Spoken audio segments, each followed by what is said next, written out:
Você vai ouvir agora o Lições Diárias da Bíblia, apresentado pelo pastor Alberto Adrio. Olá, hoje é domingo, dia 18 de agosto, e o tema do estudo de hoje é o plano de Deus para o casamento. O texto bíblico, que é a base do estudo de hoje, é Marcos, capítulo 10, no versículo 7.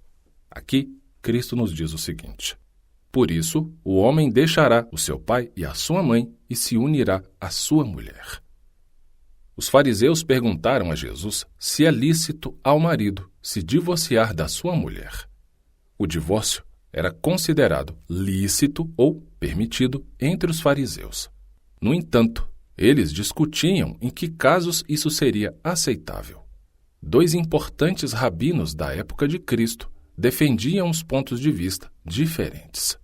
A escola de Shammai era indiscutivelmente mais restritiva.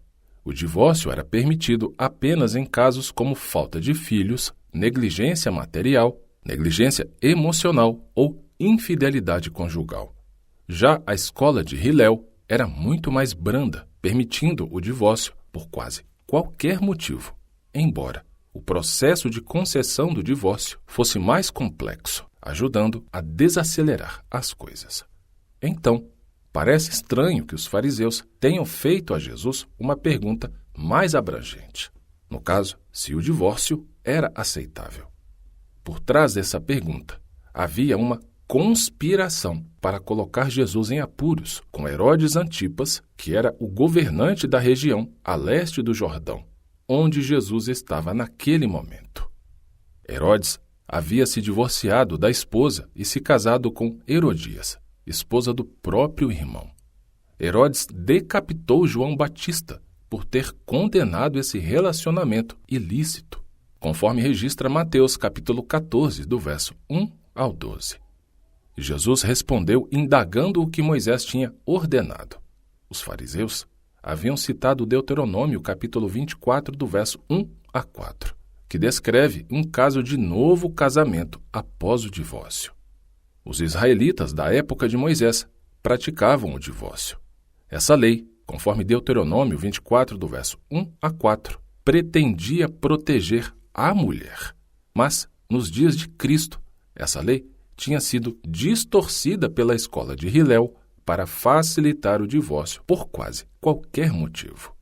O que era destinado a proteger a mulher acabou sendo usado para facilitar o repúdio dela. Em vez de debater a lei de Deuteronômio 24, Jesus mencionou o ideal original de Deus para o casamento, o que está em Gênesis, capítulo 1 e capítulo 2. Ele observou que, no início, Deus fez um homem e uma mulher, dois indivíduos, conforme Gênesis, capítulo 1, verso 27. Ele, então, combinou essa verdade de Gênesis 2, 24, que ensina que o homem deixa seus pais e se une à sua esposa, tornando-se os dois uma só carne. Esse conceito de unidade se tornou a base da afirmação de Jesus sobre o vínculo matrimonial.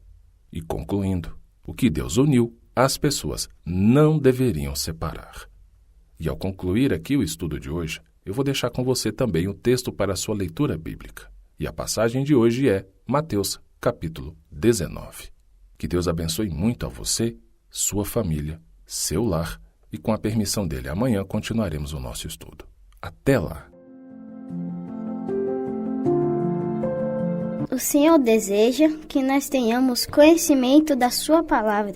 Por isso, continue conosco estudando as lições da Escola Sabatina. Que o Espírito Santo te abençoe muito.